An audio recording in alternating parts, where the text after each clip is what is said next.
Welcome back, everyone, to the Geeks, Geezers, and Googlization Show, the home of Googlization Nation, where we talk with HR and business thought leaders about the crazy shift going on in the world of business, technology, and HR. Here's your host, Ira Wolf, and co-host, Joyce Joya.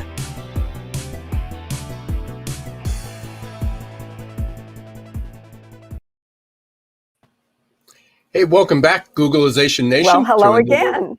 And Googlization. Yeah, it's great to see you, Joyce. Hopefully, you're now in the unfreezing state of Texas. All right, so you got running water and heat and getting back to the modern world, right? It's been a week. It's been a process for sure. It has been. Yeah, a lot of things going on, but that's Googlization, you know. It's VUCA, really, more than yes, that. it is definitely VUCA. Complex and ambiguous, but it's good to see you. It's good, and it's good for everyone to be here. We got a great show today. We've got Al Cini, and we're going to be talking about people and brand alignment. Certainly a topic we talk about every week. And purpose. About purpose, culture. Again, alignment has been a big word. Pivot's another word. We hope they don't become just buzzwords and that we throw out there. But it's an extraordinarily important topic, and so glad that Al's going to be joining us in just a few minutes. A few other announcements that we've got. If you're not a member of Googlization Nation, please do. It's free. I just started doing our weekly newsletter. Again, you can go to googlizationnation.com and just subscribe. And each week you'll get updates about the podcast, any live streams. In fact, which is a reminder, this Friday, I'm doing our monthly Job Shock Gordon Report live stream with Ed Gordon. We're talking, this week's topic is going to be mitigating the manufacturing jobs meltdown. And certainly a lot of transitions, something that Ed's been working on for his lifetime, but certainly more recently, and he has a new white paper that's coming out, and he's doing it in dribs and drabs. He's doing it because things happen so fast. And this month's topic just happens to be about manufacturing jobs. So we're really excited that he will be there. That's Friday at noon. And you can go to YouTube or my Facebook page, and that will. Again, you'll be able to or LinkedIn. That's what I'm trying to think. Ed always has such fascinating information. Yeah, he's got a lot His data is just amazing. Yeah, we're going to have a little bit more of a conversation, but and we're so if you're connected with me on LinkedIn Live or on LinkedIn, you'll get a notice when we go live there. But you can subscribe to the YouTube channel, which is youtube.com/Ira Wolf.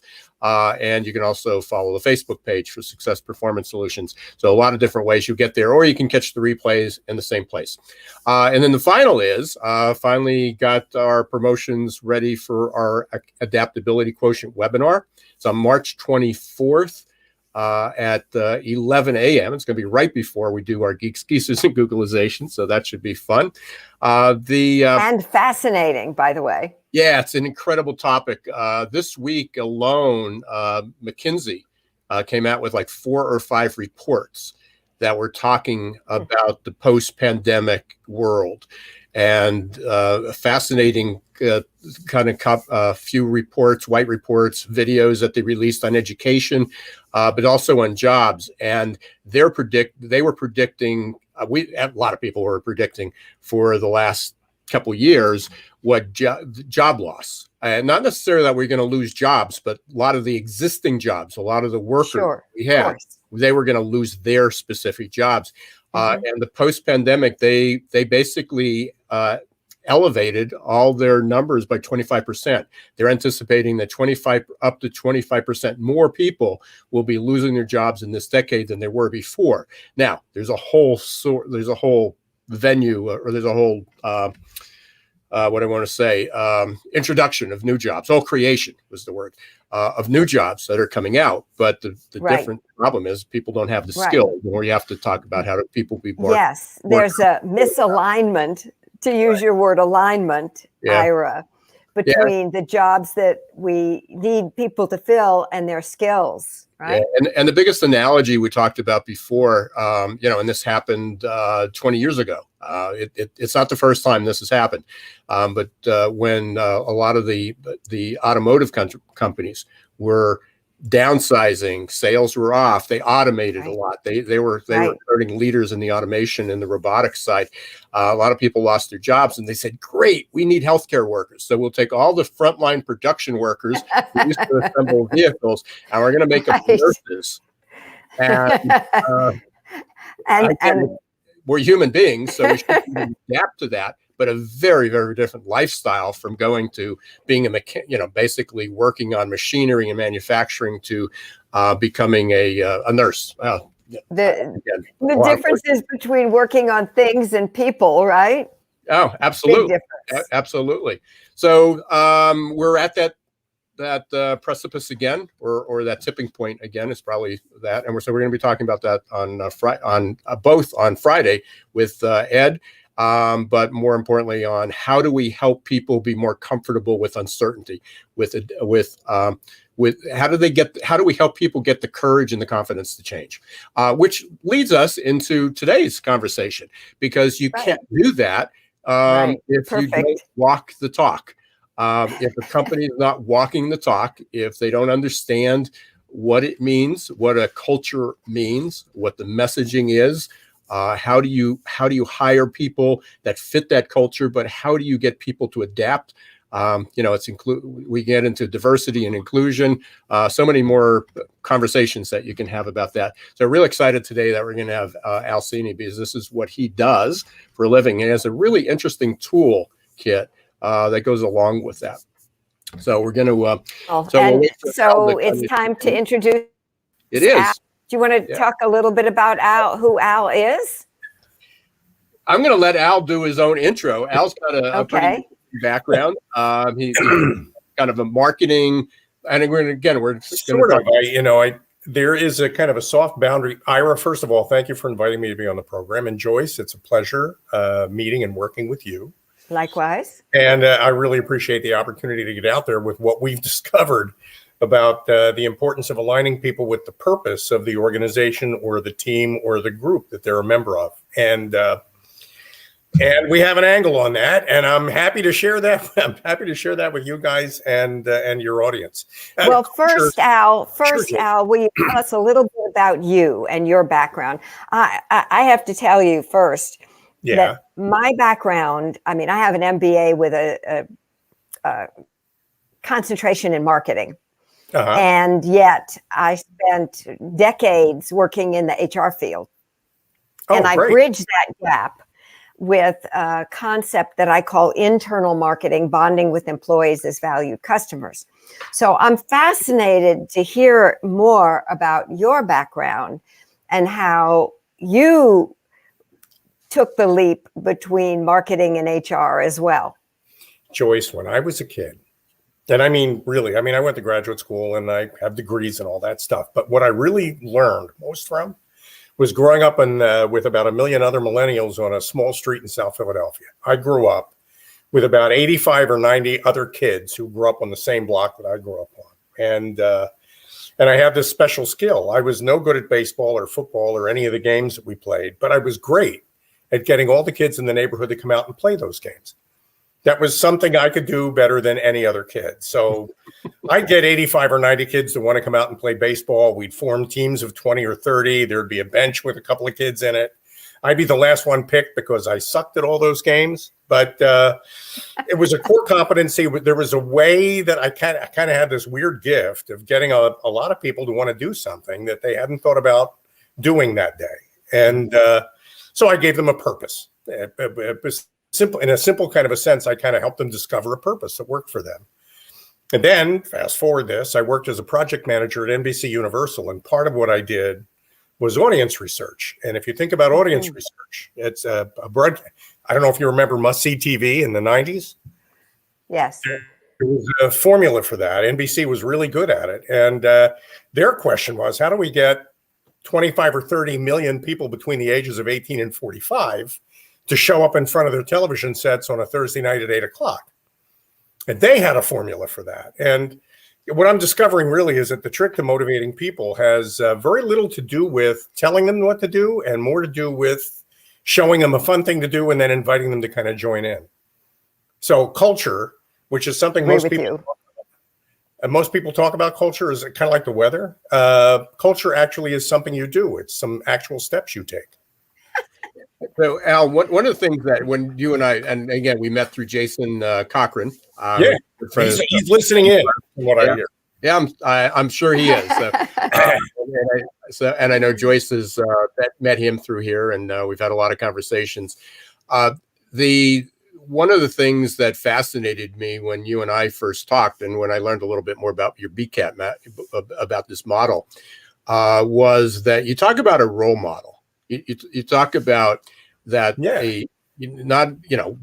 We all hear we need role models to follow, whether it's an athlete or whether it's your parent or a mentor or a teacher, whatever it is. But you basically say the company should be, the culture should be a role model. Am I correct? The culture of any, what we found in our research, Ira, and I'm really glad you asked it exactly that way. What we found in our research is that when you get a team or a group or association of people that are combined or united by a common purpose, and they're all focused on that purpose, they're all involved and engaged in that purpose, a role model emerges from all that. There is a virtual imaginary person that represents that team or group or company's best self, living its best day, keeping all of its promises and achieving all of its goals. When you start with this question, and this is such a powerful question, we're giving it away. It's the most amazing question anybody ever asked. Take everybody on your team or everybody in your company and ask them all this question. Think about the whole company as though it were a single person, somebody that you could meet at a party. Think about all of us, everything we do, all the gifts we have, all the wonderful things we do. Think about all of us as though we were a single person doing our best work on our best day to keep all of our promises and achieve all of our goals. After you get that picture in your head, describe that person. What would that person be like? Would they be outgoing? Would they be introverted? Would they be brainy? Would they be sociable? In organizations that are aligned with their purpose, you get back from everybody the same description. In organizations that are struggling, you get back from everybody a different description, usually a description of themselves. So alignment for us is alignment with the role model that represents the ideal, our personification when we're really connected with our purpose, when we're really delivering the goods. And to your point, Joyce, the way we describe that person is internal marketing, how we all see that person. And when that person steps out in the world and communicates, that's external marketing. That's who we are. That's what the outside world sees. And for me, it's really interesting that you're looking at alignment between the internal and the external, because that's what my book is all about. It's called Experience Rules: How Positive Experiences Will Drive Profit into the Future.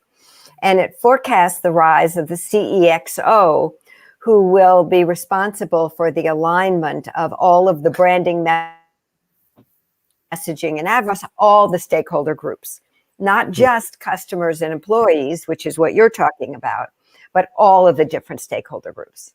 Everybody. So, I mean, the math for us is customer experience and employee experience are the same thing.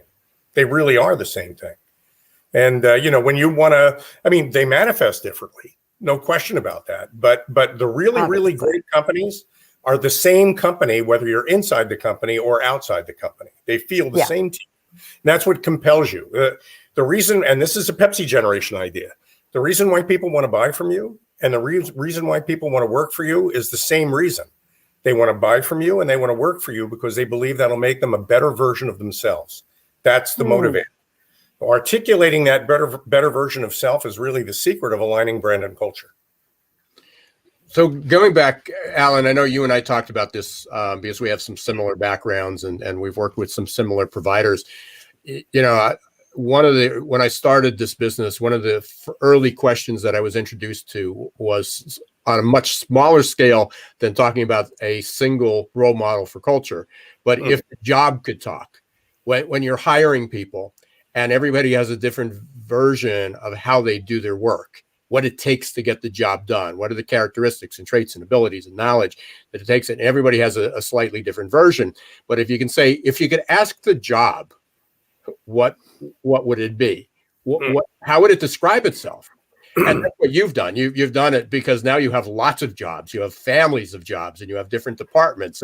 And what the accounting department says is going to be way different than marketing and production and sales and finance and the executive suite.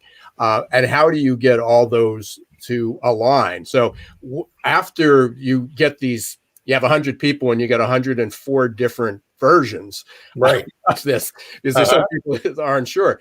What's the next step? I mean, what are you doing to help kind of bring that? To help a company with that? Yeah. We did a project a couple of years ago for a pretty large amusement park, a pretty well-known amusement park, actually a kind of a string of amusement parks all over the country. And we started in the quality control group. The quality control group at an amusement park has a very specific job. Their job is to make sure that nobody dies at the park that day. They manage ride safety. They mitigate risk. They do very important things. Now, the brochure of the amusement park doesn't say anything about come here and we promise you won't die today. That's not the promise the amusement park makes. The quality control team, though, does make that promise, but they make the promise to the amusement park. The trick to making sure that people don't disappear into their silos is to make sure that everybody has a constellation of stars to follow as they're navigating in a company. The star for the quality control group is clearly measure twice, cut once, don't make any mistakes. The star for the amusement park is come here, you will have a wonderful time. No 2 days here are alike. You'll enjoy yourself. If you work for this company in the quality control team, then you have 2 stars you navigate by. One is your quality control star. That's the work you do. The other is the reason why you do that work. I do this work so that people who come to the park can enjoy themselves every time they come. That's why I do it. Connecting those 2 whys where they intersect is the secret to getting the quality control people not just engaged in quality control, but engaged in the work that the amusement park does. And what I enjoyed about that is at the end of that effort, 5 or 6 of 12 people in the risk mitigation team volunteered during the season to go out onto the field, leave their little cubicles, go out onto the field and interview attendees at the park to collect from them their experiences and what it was like to be there that day. And wow. and the people who own the park, the people who run the park said, we've been trying to get these guys to do it for 10 years. But the problem is you can't get them to do it, but you can inspire them to do it.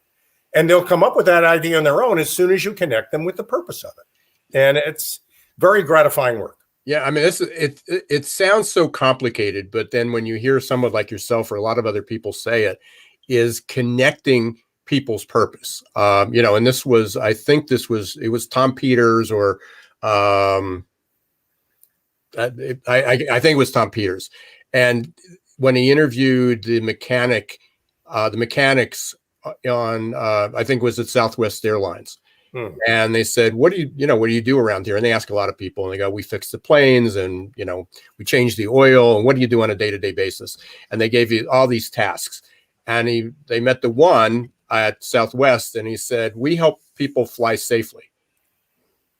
And that was the connection. That's the connection. And that's what all those tasks allow people to do. So, connection to purpose. That's very important. Yeah, we've been talking about it a while, but again, you've got the messaging right. That's when you and I first talked. It was like, wow. I mean, there's a messaging here in the fact that you are trying to, you can make sense of that internal and external, person, and then create that uniform message. When you segment it that way, when you say things like there's an inside and there's an outside, and there are customers and there are employees, and as soon as you start categorizing people into different kind of categories, you lose sight of the fact that they're all people, and people at their core really operate much more simply than all the graduate schools have taught us to think. So, I mean, it's unfortunate that it's apocryphal. It's not a true story, but there's an anecdote about President Kennedy visiting the Kennedy Space Center before it was the Kennedy Space Center, Cape Canaveral, back in the early days of the space program, and he saw somebody mopping a floor, and he asked him, what is it you do here? And he said, I'm helping to put a man on the moon by 1969. That's connection with purpose. When you're really connected with your purpose, everybody knows what the purpose is, even though they don't memorize it. They know why they're there, and they know it all the way up from the executive offices all the way down to the people who answer the phones and mop the floors. It's funny. It takes me back to my original life in dentistry. And I remember, and again, we always, when you talk to a physician, it was the mouth was just a passageway to the rest of the body. They couldn't tell you how many teeth there were, the names of teeth, what there were. All it was just a doorway into the rest of the body. There you go. Right. Well, in dentistry, I mean, you think, okay, it's about teeth and gums. How complicated can that be? Right. 16 different specialties, subspecialties in dentistry. No, I believe that. And take the gum part out, there's literally 15 just on the tooth alone. I mean, that's interesting. And what happens is everybody gets in their little micro world. They get these subspecialties and they forget that it's attached. It's part of the human body. It's part of, I don't want to get too glib, but you could probably say that about a proctologist too. True.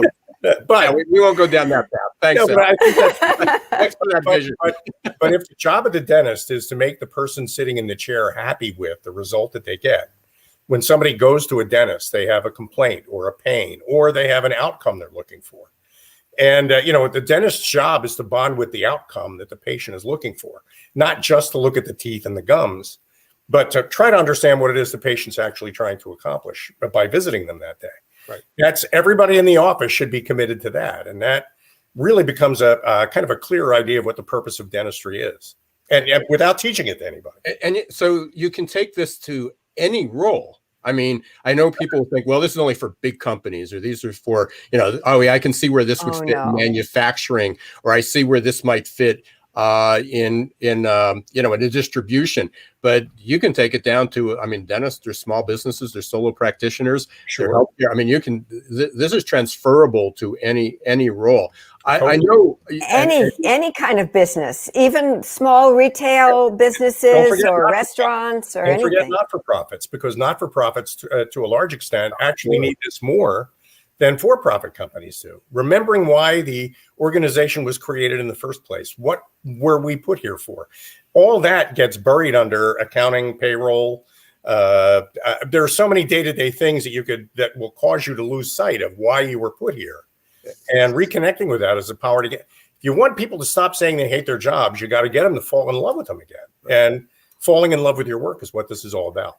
And for all our HR friends, and he was just a guest 2 weeks ago, 3 weeks ago, a lot of time goes pretty fast. But Kevin Grossman from the Talent Board, basically HR is focused on and especially the Talent Board is focused on improving the candidate experience. How do we hire the right people, which gets them into the culture, but how do we do all that? And he clearly, his clear message is, no, there is not a single candidate on the planet that cares about your HR technology. they want to know how do I learn about your company and get a job.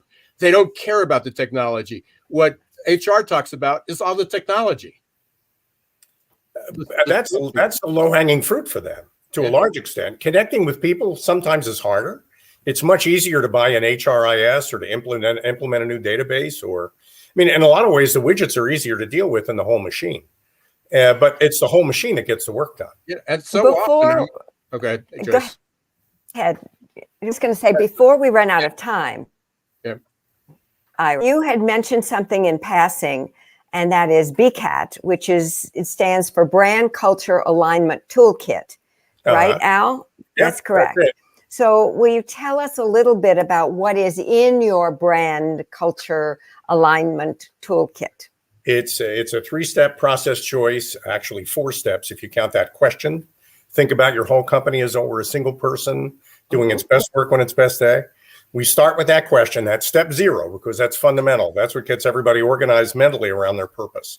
Step 1 in our process is a survey, essentially almost like a disc inventory, except instead of describing yourself with it, we have the members of the company go online and describe this person that represents their organization's best self. That's step 1. What we get back from that is the basis of a conversation we call step 2. everybody thinks this is who we are. And everybody is distributed around that thinking, either broadly or narrowly. Now that we know that, let's talk to the leadership team and find out what it is we actually need. What is our intentional best self? Who are we when we really are doing our best work on our best day? Map all that on a little chart, show a gap. Step 3 is about what changes do we have to make on a day-to-day basis, each of us individually. What 2 or 3 things about myself can I change to be more like this role model that represents the best of our company? And everybody does that, from the person who mops the floors all the way up to the person who runs the company. And everybody has improvements they can make, no matter what rank, no matter where they are in the company. You know, we talk about DE&I all the time. And I think diversity, equity, inclusiveness are important, but it's important to know what it is we're trying to engage people in before we give them all an opportunity to do that equally. And what I like about doing the work we do is that everybody gets a voice. Right. And also, Al, you know, the frontline people have some fantastic ideas.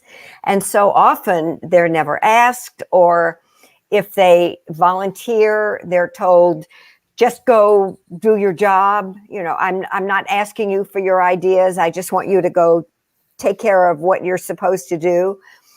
And we lose out, we as HR professionals and leaders of organizations lose out on these fantastic opportunities to hear all these great ideas that could save us money, save us time, just make everything about our organizations better. And it never happens because those wonderful ideas never get to see the light of day. They never get surfaced. Those, I mean, the industry likes to call those best practices. And those best practices are in everybody's minds and hearts. All they're waiting for is the opportunity to freely and openly share them with everybody. And that's probably the most rewarding part of what we do. Yeah. You know, and I guess the danger of best practices is it often sets a standard for mediocrity. You know, well, I would say it depends on those best practices, Al. Ira. I think, I think it's how people apply them, because it's Al. I mean, the lights just clicked. They just went on. So thank you. Because we talk about team, we talk about company alignment, we talk about the employee experience, we talk about all that, but there's so much conversation going on about DEI. And when I think this would be a fascinating exercise for people to go through, is who is that role model? What does that role model look like for DEI? Mm-hmm. What is that? And then how would people describe that? And then for all I know we got a lot of people on here that are familiar with DISC and are DISC lovers, is you're familiar with the adapted, the primary style and the adapted style, the two different styles. And the primary is here's your hardwiring, here's who you are, here's how you operate when you're comfortable. And the adapted is, who do we need to be to do the job well? Who do we need to be to fit in? Where we're that chameleon. So if you look at a company and they go, okay, here's all our values, here's our mission, here's everything we're trying to accomplish, and they show, you know, the group picture, and you have different genders, different ages, different colors, different races, different ethnicities. There's our image, but what's the role model? It can't be all of those. It's that synergy, it's that composite of all of them. Of all of those. And yet kind of an evolved form of that, because I think, Ira, what you just poked at is so critical. We're all going to adapt every day based on what we each individually think are the expectations we need to meet. We always do that. What we don't do from an organizational point of view is ever set the adaptation point for everybody. It's very important that we all adapt, but it's also important that organizations set forth those expectations so that people can see what adaptations are best appreciated by this organization that I'm a member of. If I'm going to change to do my work, I should be changing in a way that I know somebody is going to recognize and thank me for. So the whole point of BCAT is to take all those separate adapted data points you get from DISC and merge them into one appropriate, this is what we all do around here. This is how we do things around here. And now you've got people all adapting in one direction instead of in 35 or 40 different directions. Right. Amazing. And we can go on forever. We're literally just took a very micro step on this journey. And I know this will be a long journey with you, Al. And I appreciate the opportunity. And so I thank you for stopping by and sharing that with everybody. How can people get a hold of you? How can they learn more about BCAT? The easiest way to reach me is by email, al.cini, al.cini @getbcat.com. Also have a website at getbcat.com, and we have a toll-free number, 855-999-BCAT. Okay. And we'll make sure that's all in the notes and when we write this up and get this out there, and we'll update the website as well. Al, it's a pleasure. I did want to Ira.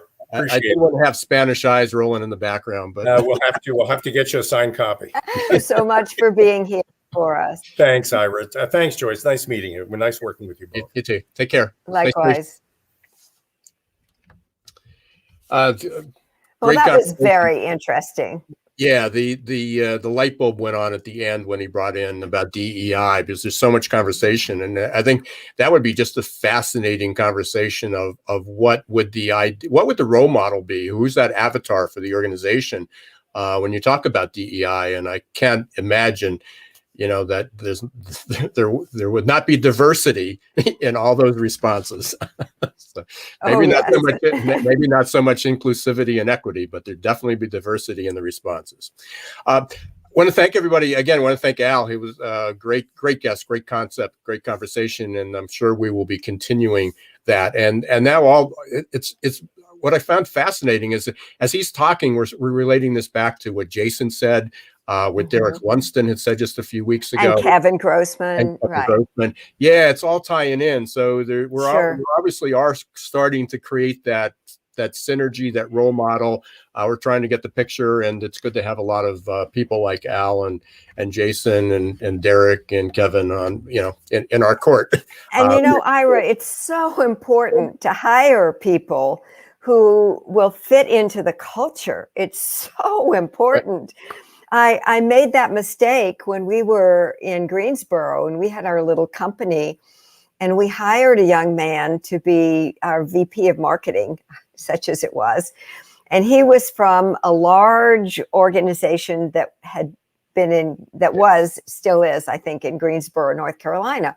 And what I did not realize, which I came to understand, is that once a person is accustomed to a large company culture, it's a very different thing from a small company culture. I talk about that all the time. When one of the things that we measure is people who are either mavericks, they're independents, or are they part of a team? And when a small company hires somebody from a large company, and they are one of the scales is reliant on a team. They may be used to saying, well, that's not my job. That was marketing. That was accounting.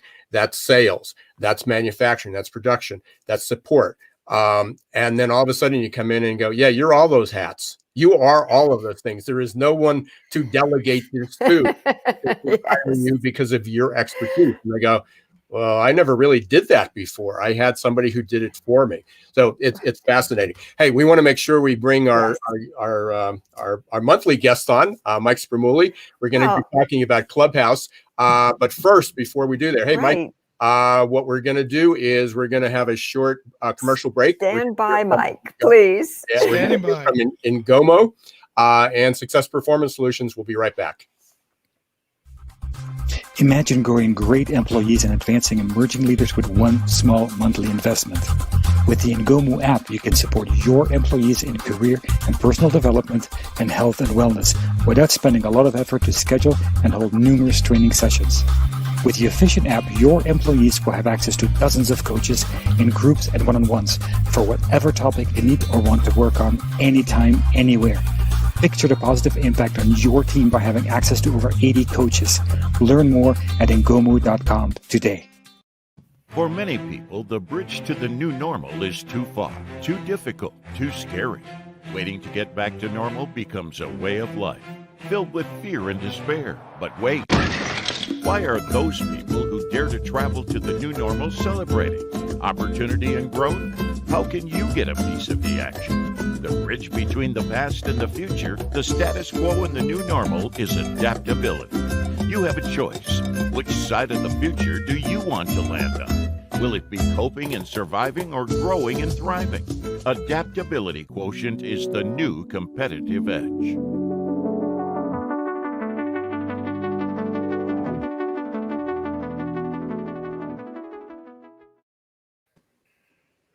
Hey, welcome back, everybody, to Geeks, Geezers, and Googlization. Hopefully you enjoyed the new commercial. Again, you saw at the end, please sign up for our webinar, our adaptability webinar. We will have Ross Thornley from AQAI.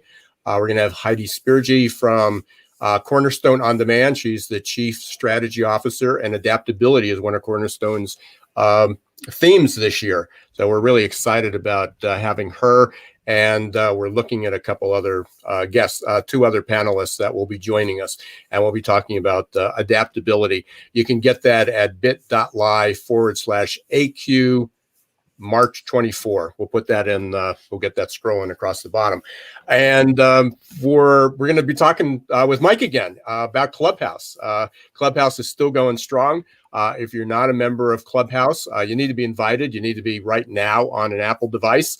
So there are two limitations to that.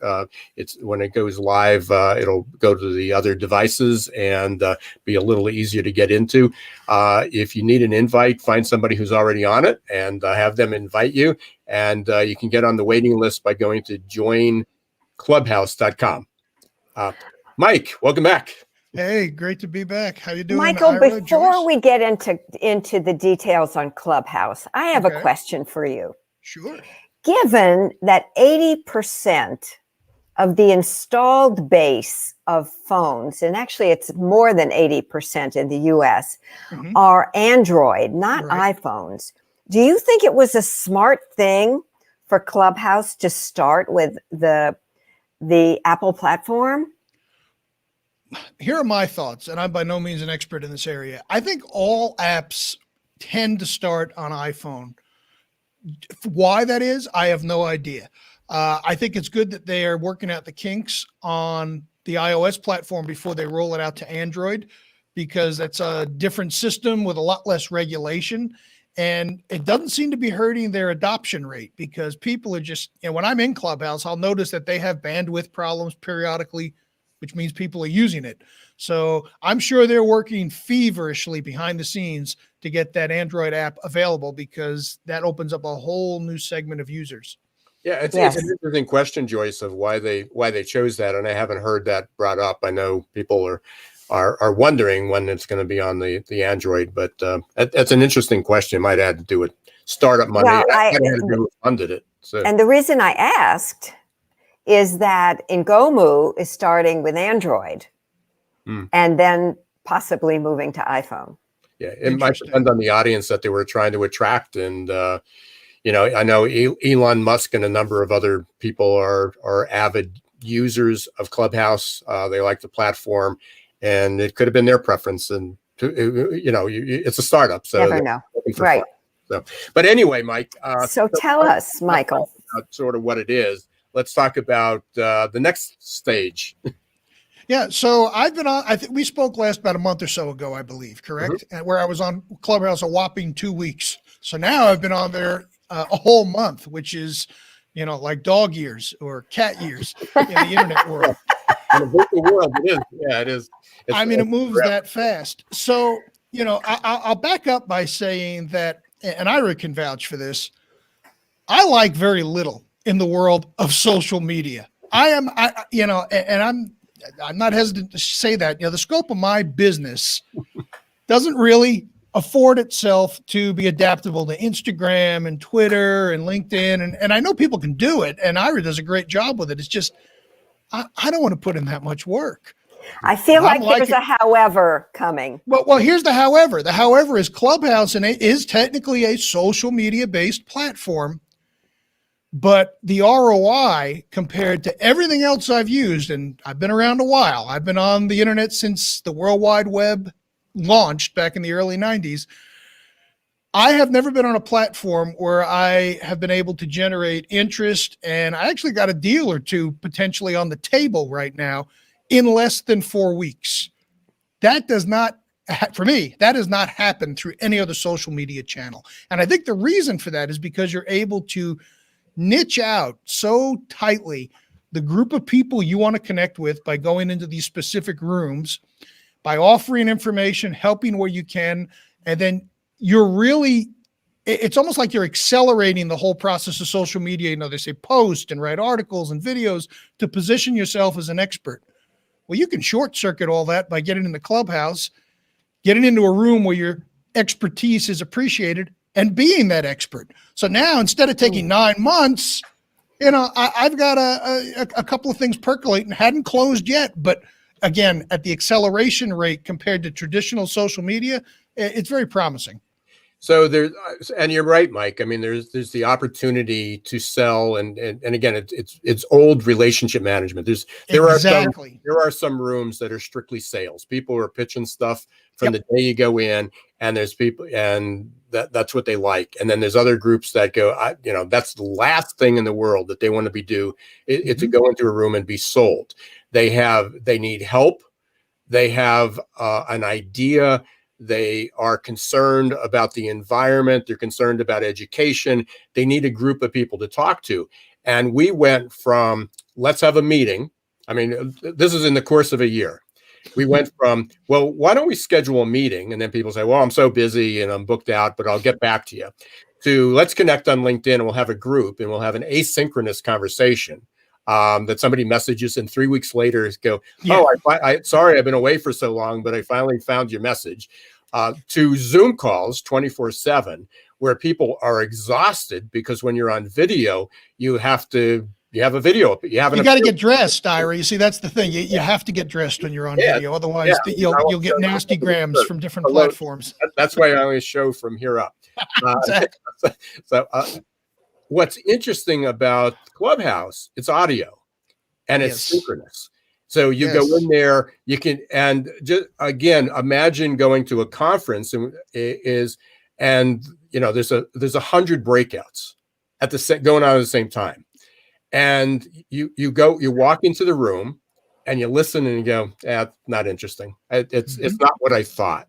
But it's uncomfortable to walk out because there's somebody standing at the door, trying to not make the door slam. Well, not to keep you in, but they don't want those interruptions. You don't want to, you don't want to be impolite to the speaker and getting up and going out.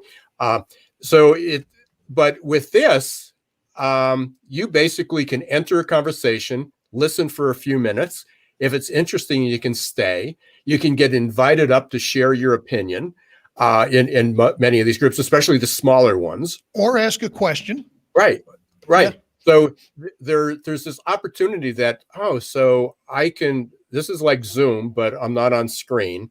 I don't have to embarrass myself by dropping off the screen and everybody knows I'm gone.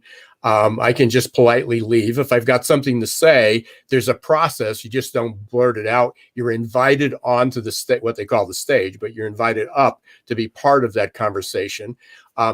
So it's fascinating. And I was in a group just last night. I don't do it. Somebody said they were on there all day. I don't have any. No, I don't have time for that. But I was riding my bike and I saw something pop up as a message and I go, that looks interesting. It was about human resources Q&A. And I just clicked on it and popped in. Super interesting group, a lot of conversations. And as part of that, I brought up something about, what was HR leadership going to be? I mean, everybody talks about, similar to what we were talking about with Al, what's that avatar look like? And everybody talks about, well, they should be this, they should be that. But what should it really be? What should HR leadership really be like? And I brought that up as a potential and they said, okay, you're in charge. So I actually, on Saturday at 2 p.m., I've got a room. And it's HR leadership post-pandemic. I'll have to be there. I'm not presenting.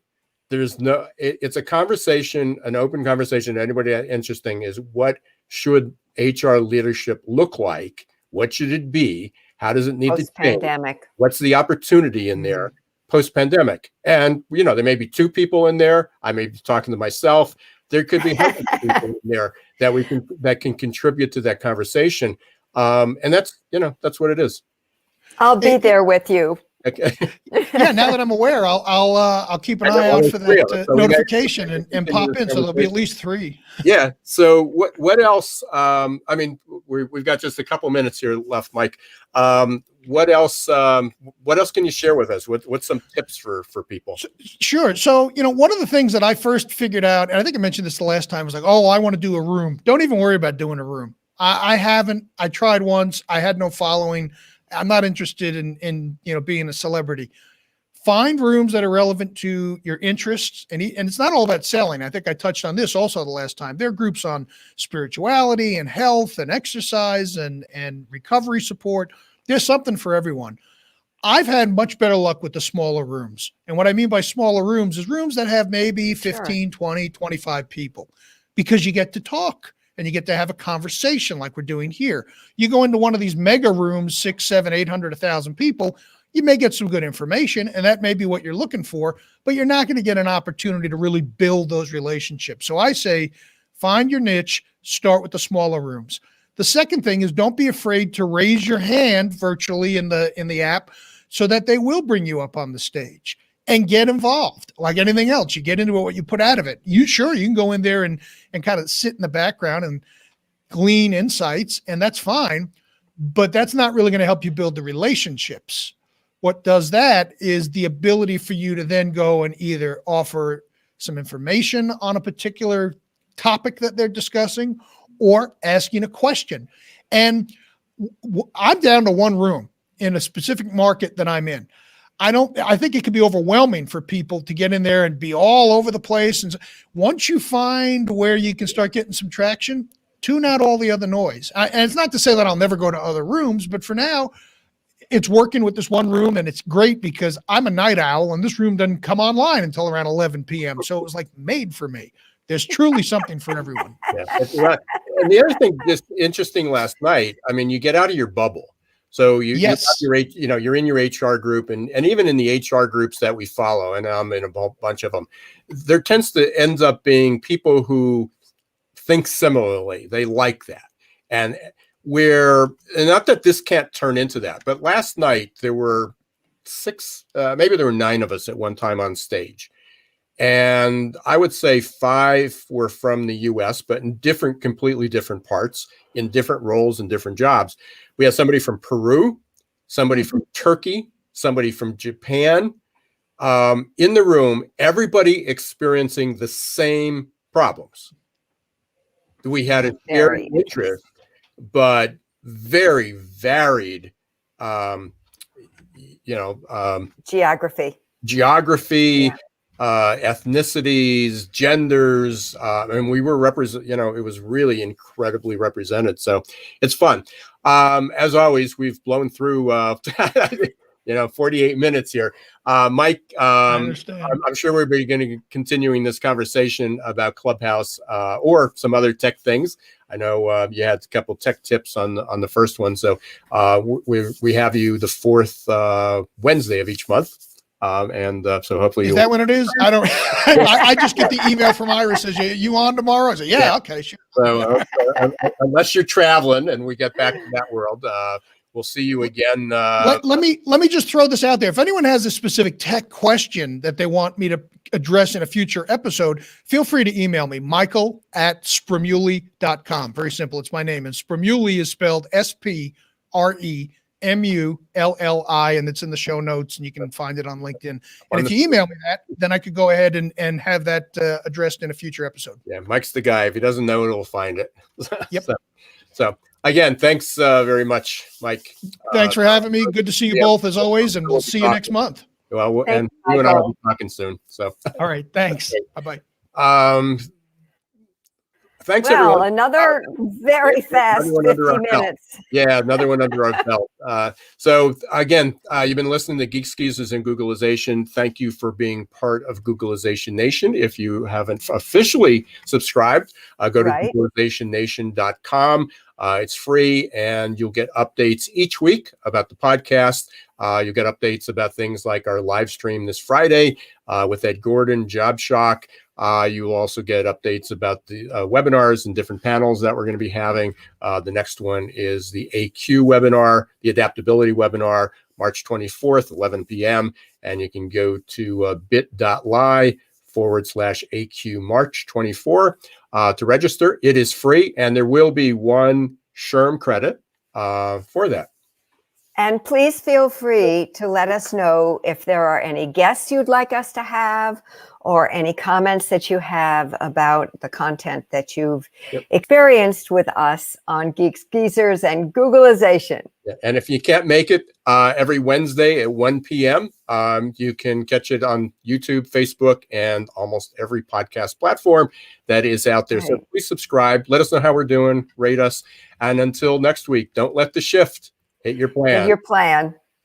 Bye, all.